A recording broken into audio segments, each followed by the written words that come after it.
Hello friends. तो हमारा आज का टॉपिक है काल। ठीक है। तो काल से हम जनरली टाइम से समझ सकते हैं। ठीक है। टाइम से यानी समय जो होता है उसे हम काल समझ सकते हैं।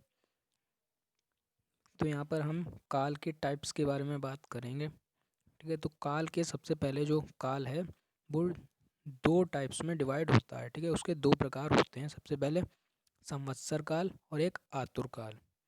ठीक है। तो संवत्सर काल क्या है? ये जो संवत्सर काल है ये 6 ऋतुओं के अनुसार काल होता है। यानी कि संवत्सर होता है आपका 1 वर्ष का समय।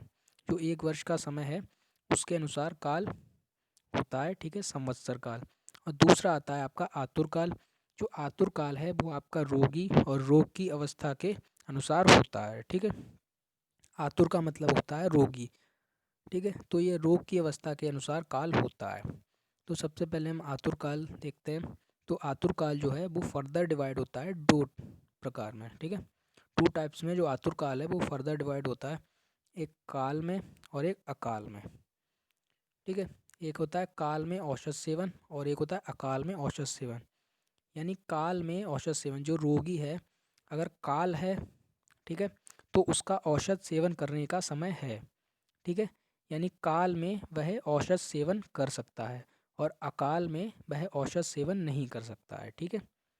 कोई भी रोगी है, ठीक है, तो वो काल में औषध सेवन कर सकता है और अकाल में औषध सेवन नहीं करेगा। ठीक है। वो उसके लिए अकाल है। ठीक है। फिर आता है जो आपका दूसरा है, काल को हमने दो प्रकार में डिवाइड करा था, संवत्सर और आतुर। तो आतुर जो है वो आपका कंप्लीट हो गया। ठीक है। अब आता है आपका संवत्सर। तो संवत्सर जैसा कि जो 6 ऋतुओं का जो काल होता है उसको हम संवत्सर कहते हैं। यानी 1 साल का जो समय होता है उसको संवत्सर काल कहते हैं। तो ये सबसे पहले दो भाग में डिवाइड होता है, दक्षिणायन और उत्तरायण। अब आपको एक चीज़ बता दें, जो दक्षिणायन है वो आपका 6 महीने का होता है। ठीक है। जो उत्तरायण है वो भी आपका 6 महीने का होता है। ठीक है। जो संवत्सर काल है वो आपका 12 महीने, इसका मतलब 1 साल। ठीक है। 1 ईयर। जो संवत्सर है वो आपका 1 साल का होता है और जो दक्षिणायन है वो 6 महीने का और जो उत्तरायण है वो भी आपका 6 महीने का। तो जो दक्षिणायन है, दक्षिणायन का मतलब होता है यानी कि जो सूर्य है, ये सूर्य की स्थिति के कारण ये दो काल बताए गए हैं, दक्षिणायन और उत्तरायण। जब सूर्य जो है दक्षिणायन में होता है तब होता है आपका विसर्ग काल, और जब सूर्य होता है उत्तरायण में तो आपका होता है आदान काल। ठीक है। तो जो आपका दक्षिणायन है, जब सूर्य दक्षिणायन होता है तो विसर्ग काल होता है, और विसर्ग काल में जो सूर्य होता है वो क्या करता है, अपना जो बल है उसको हम लोगों को देता है। ठीक है। बल को छोड़ता है। ठीक है। सूर्य अपने बल को छोड़ता है और हम लोग उसको ग्रहण करते हैं। ठीक है। जबकि जो आदान काल है, आदान काल में सूर्य मनुष्यों का बल छीन कर देता है, उनसे बल लेता है। ठीक है। क्योंकि आदान काल में सूर्य बलवान होता है। ठीक है। जबकि विसर्ग काल में चंद्रमा बलवान होता है। ठीक है। विसर्ग काल में जो है मनुष्यों को बल मिलता है। ठीक है।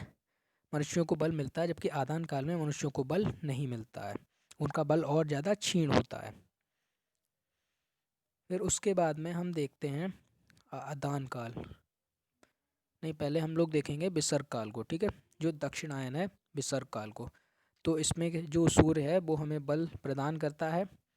तो ये जो है ये फर्दर डिवाइडेड है 3 पार्ट्स में, वर्षा, शरद और हेमंत। तो ये आपकी 3 ऋतुएं हैं। ठीक है। वर्षा, शरद और हेमंत। जैसा कि आपका दक्षिणायन था वो 6 महीने का था, उत्तरायण 6 महीने का। तो जो दक्षिणायन 6 महीने का था, और ये जो ऋतु हैं, वर्षा ये 2 महीने की, शरद 2 महीने की, हेमंत 2 महीने की। ठीक है। जो आपकी ऋतुएं हैं वो 2-2 महीने की होती हैं। तो इस प्रकार पूरा टोटल हो गया 6 मंथ्स। ठीक है। तो वर्षा, शरद, हेमंत। ठीक है। विसर्ग काल यानी दक्षिणायन में आपकी 3 ऋतु आती हैं, वर्षा, शरद, हेमंत। तो सबसे पहले आती है फिर आपकी वर्षा। वर्षा में आपके 2 महीने आते हैं। ठीक है। श्रावण और भाद्रपद, ये 2 महीने जो महीने हैं यानी महीने यानी 1 महीना, ठीक है। तो जो वर्षा है उसमें 2 महीने आते हैं, श्रावण और भाद्रपद, ठीक है। और श्रावण में भी कृष्ण पक्ष के 15 दिन होते हैं और शुक्ल पक्ष के 15 दिन होते हैं, ठीक है। 15-15 दिन मिलाकर 1 महीना हो गया। वैसे ही भाद्रपद में भी कृष्ण पक्ष के 15 दिन होते हैं और शुक्ल पक्ष के 15 दिन होते हैं।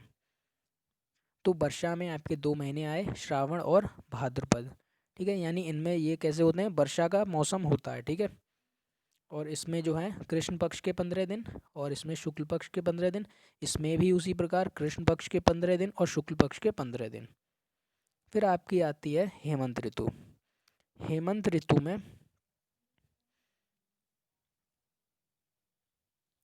ऋतु में आपके 2 महीने होते हैं, ठीक है। मार्गशीर्ष और पौष, ठीक है। 2 महीने हैं, मार्गशीर्ष और पौष। और इसमें मार्गशीर्ष में भी कृष्ण पक्ष के 15 दिन, शुक्ल पक्ष के 15 दिन, और पौष में भी कृष्ण पक्ष के 15 दिन और शुक्ल पक्ष के 15 दिन। उसी प्रकार आपकी आती है शरद ऋतु। तो शरद ऋतु में आपके 2 महीने आते हैं, अश्विन और कार्तिक। इसमें भी कृष्ण पक्ष के 15 दिन और शुक्ल पक्ष के 15 दिन। कार्तिक में भी कृष्ण पक्ष के 15 दिन और शुक्ल पक्ष के 15 दिन आते हैं। तो इस प्रकार जो आपका विसर्ग काल है वो कंप्लीट हो गया है, ठीक है। फिर आता है आदान काल यानी उत्तरायण। इसमें भी आपकी मेनली 3 ऋतुएं आती हैं, शिशिर, वसंत और ग्रीष्म, ठीक है। तो जो आपका शिशिर है उसमें 2 महीने आते हैं, माघ और फागुन, ठीक है। जिसमें वही कृष्ण पक्ष और शुक्ल पक्ष में 15-15 दिन होते हैं, ठीक है। फिर आती है आपकी ग्रीष्म ऋतु। ग्रीष्म ऋतु में जेठ और आषाढ़, ठीक है, 2 महीने आते हैं, जिसमें कृष्ण पक्ष के 15 दिन, शुक्ल पक्ष के 15 दिन इसी प्रकार होते हैं। और फिर आपकी आती है बसंत ऋतु, ठीक है। तो बसंत ऋतु में आपके आते हैं चैत्र और बैसाख, ठीक है। 2 महीने हैं, चैत्र और बैसाख। इसमें भी कृष्ण पक्ष के 15 दिन, शुक्ल पक्ष के 15 दिन, ठीक है।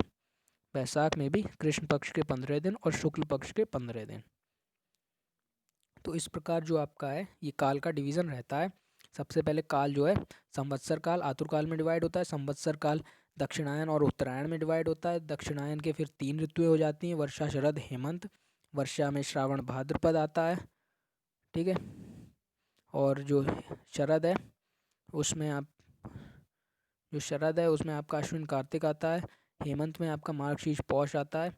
उसी प्रकार से आपका जो उत्तरायण था उसमें 3 ऋतुएं आती हैं, शिशिर, वसंत, ग्रीष्म। शिशिर में जो है आपका वो माघ फागुन आते हैं, बसंत में चैत्र वैशाख आते हैं और ग्रीष्म में जेठ और आषाढ़ आते हैं, ठीक है। तो इसी के अनुसार आपका जो काल है उसका ये डिवीज़न होता है और आपका ये टॉपिक है वो फिनिश होता है।